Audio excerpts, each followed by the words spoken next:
mejor cachopo del País Vasco 2026.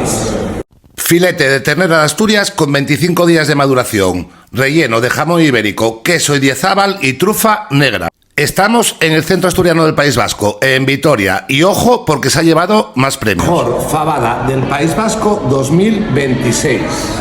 Diego, su propietario, es de Llanes y de fabas entiende un poco. Mirad qué pintaza. Y como decimos por aquí, con faves y sidrina non fae falta gasolina. Mejores callos del País Vasco 2026.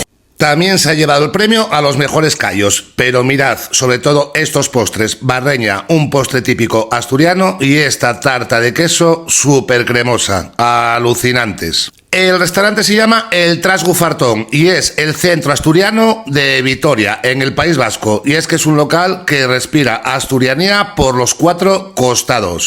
Tiene una pequeña réplica de la Santina preciosa, un hórreo, un montón de banderitas de Asturias, carne procedente de Asturias y unos comedores súper acogedores. No os lo perdáis, cachoperos.